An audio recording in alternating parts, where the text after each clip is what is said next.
All right, thank you, everybody. What a wonderful, wonderful evening this has been. First and foremost, I'd like to just say thank you. I'm humbled. I'm honored. As you can see, I'm very moved.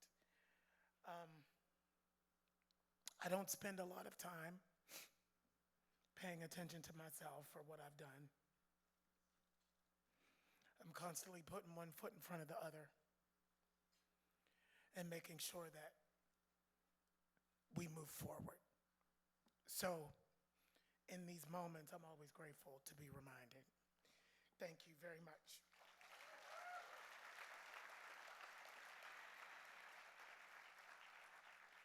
I'm humbled to be honored in the same breath as I John Pooh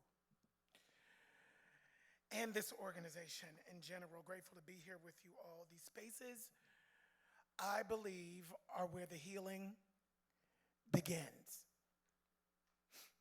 It's about community. It's about us coming together. It's about us understanding that we can't do this alone. We can't do this work alone. Is Hassan still here? Because what does slack mean? What is that? Kids in the back, what is it? Can y'all tell me what it is? Give it up for the kids who are here tonight. The young people, let me not say kids. That sounds a little patronizing. The young people who are here who have slayed on the stage all night. I don't generally work with animals or children, but tonight I've made an exception.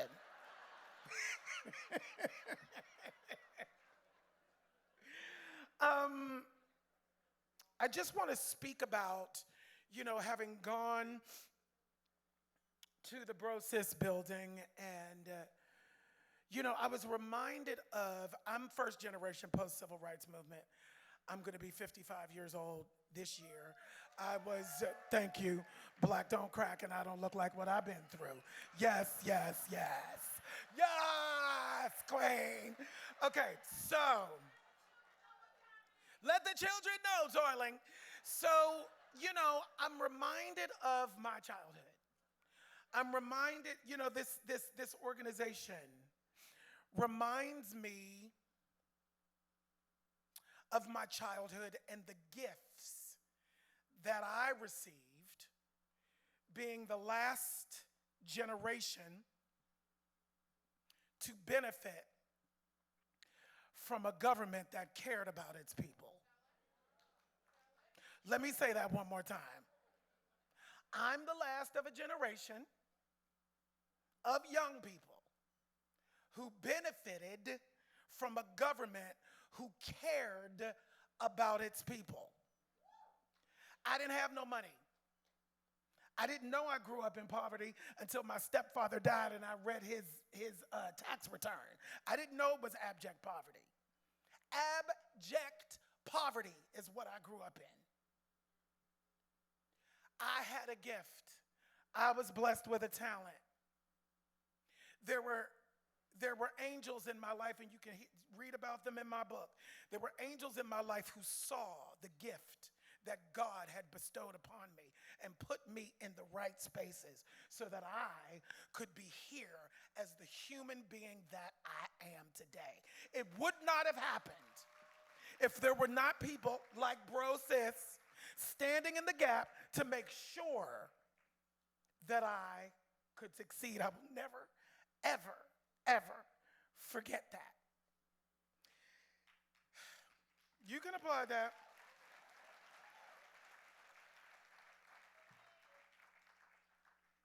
I mean, and when I talk about it, I'm just gonna, just a few of the things. Like, I remember going to 6th grade, and it was the year that Reagan was elected. And my whole family was really upset. I didn't quite understand it till 8 years later when all those policies actually then go into play. So the after-school programs were still there. I was in the 6th grade. There was a 3-ring binder about this big, back and front, pages, pages, pages. Nobody left school. Nobody left school. Everybody stayed. and went into after school a program with something that engaged them for free. Every dance class I took was free with scholarships. Every music class that I took, the programs that existed were free. Saturday mornings, I would go to all-city junior choir rehearsal in the 7th grade from 9 to 11:30.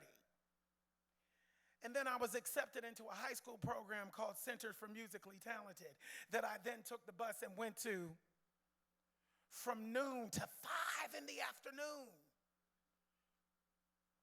Voice lesson, saxophone lesson, opera workshop, choir class, solfege class, sight reading, choir. Free. Free. You think this church sissy from the ghettos of Pittsburgh, Pennsylvania would have been able to go to Carnegie Mellon because I had the training to get there without people like BroSis standing in the gap for me? That never would have happened. It never would have happened. So, it's always important for me to make sure that I'm here in whatever way that I can be. I'm first generation post-civil rights movement.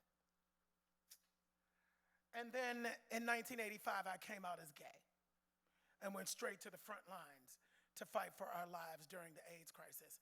I didn't have the luxury to be in nobody's closet, to be on nobody's down low. My people were dying in front of my face.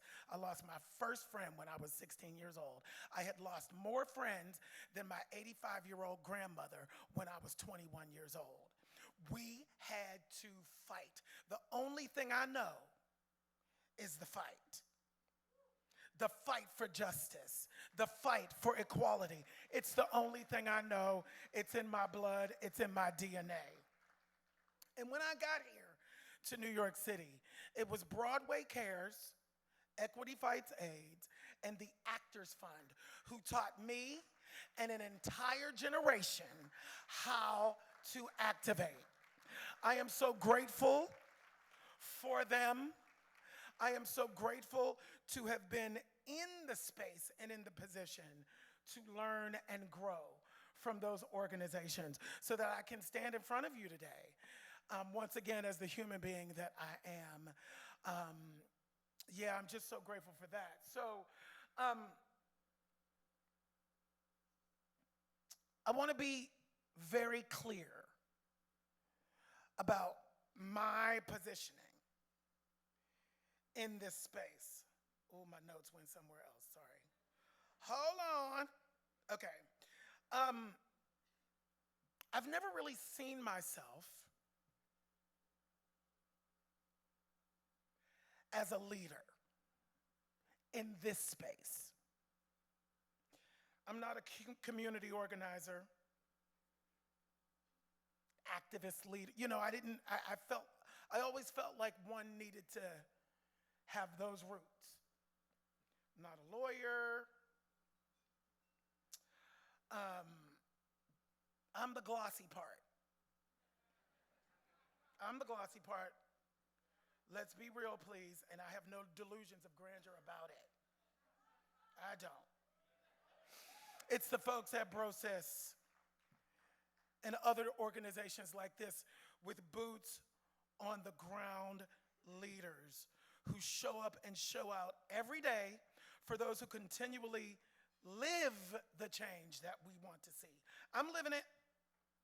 I'm living it. So I just want to take a moment once again to thank the founders of BroSis and the entire staff for the dedication over the last 25 years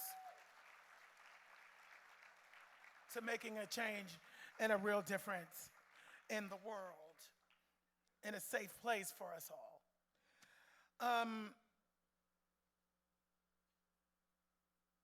I am grateful for the humanity that still exists on this planet. You can, all of you are representatives of that. I know that it's a rough time for those of us who believe in equality for all. But I want you to turn to your neighbor. You know I'm a preacher, so I got to go there for a second.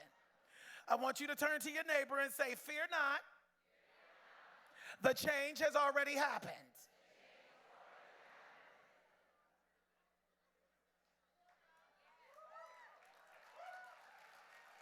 Is that not the truth? You know, I hear a lot of people talking about, I'm terrified, I'm so scared, what's going on? No, no, no, no, no, no, no, no. We don't have time for that shit. We don't have time for your fear. We don't have time for your terror. It's time to get out and fight. We've been here before. I am old enough to know that love always wins. It ain't easy. There is work to be done. There will be blood. There will. But let's be honest with each other and understand that we can't hide. There's no hiding. There's only standing up to whatever the fuck this is. Sorry for my French, but it's bullshit and y'all know it. Alvin Bragg, I saw you next to my table. You wringing your head knowing that I was going to call your name out. Don't you let that bitch get away with this shit. Don't you let him get away with it. Don't you let that office get away with it. I'm serious. Shit is crazy. It's crazy. Because I know my black ass would be under the jail, rotting. Rotting. Already. Because I wouldn't be able to pay the bail. I love you, baby, and thank you for all you do. Thank you, thank you, thank you.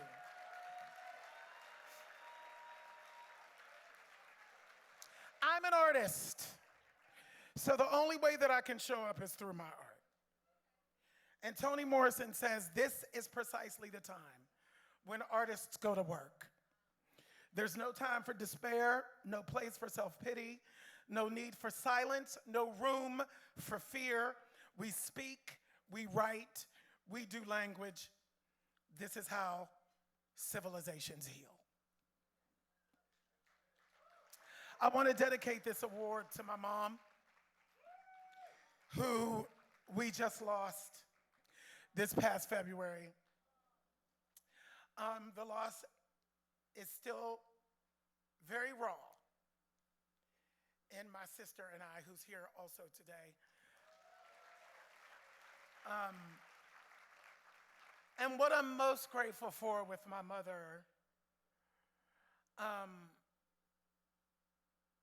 was her capacity as a real Christian to consistently choose love unconditionally. When I came out to my mother, I had to come out 3 times. Very religious woman, she didn't get it. It took a while. But what I can say for sure is at the end of the day, she chose unconditional love anyway.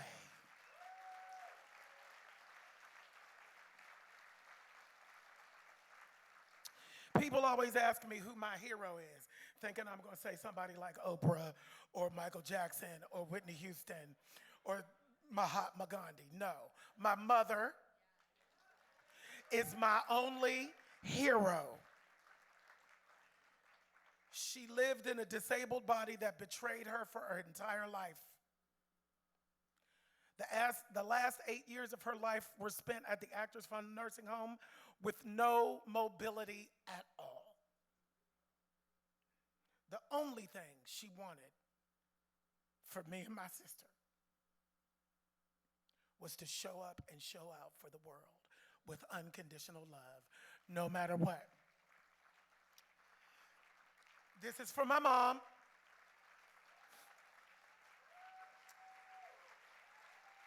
If there's anybody in this room who is an ally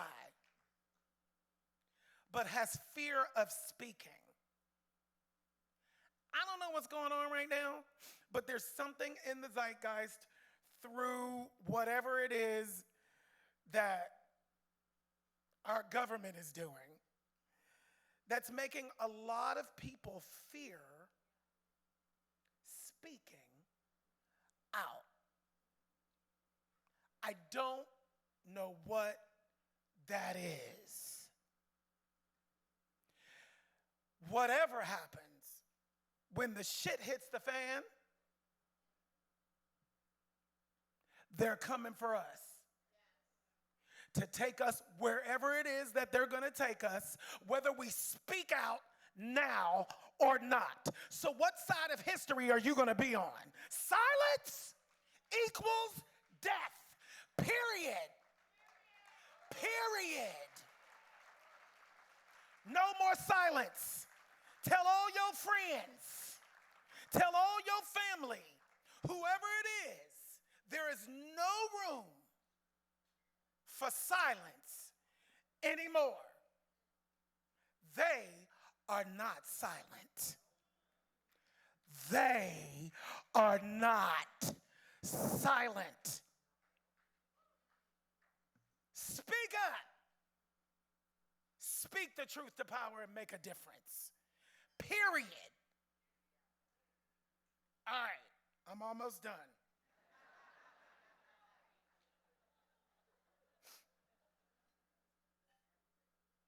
All right, I'm starting my foundation now too, y'all. I can't say much about it yet, but she is in the process of being built and she will be launched later in the year. So when I start making my phone calls, you know, pick up the phone. Once again, I'm so grateful for being seen. You know, sometimes, and I'm not in it for that, and I'm grateful. You know, sometimes it's very lonely. You know, it can be very lonely to be a first of something or to challenge the system or, you know, all of those things. And for all of the young people in the back, this last moment is for you. These last words are from you, and they come from Marianne Williamson. Our deepest fear is not that we are inadequate. Our deepest fear is that we are powerful beyond measure. It is our light, not our darkness, that most frightens us. We ask ourselves, who am I to be brilliant, gorgeous, talented, fabulous? Who are you not to be? You are a child of God, and your playing small does not serve the world. There is nothing enlightened about shrinking so that other people won't feel insecure around you. Let me say that one more time because I need to hear that myself today. There is nothing enlightened about shrinking so that other people won't feel insecure around you. We are all meant to shine as children do. We were born to make manifest the glory of God that is within us. It's not just in some of us, it's in everyone. And as we let our own light shine, we unconsciously give other people permission to do the same. As we are liberated from our own fear, we unconsciously liberate others. God bless you all. Thank you for this. Thank you, thank you, thank you, thank you. Keep speaking up. Keep fighting back. God bless you.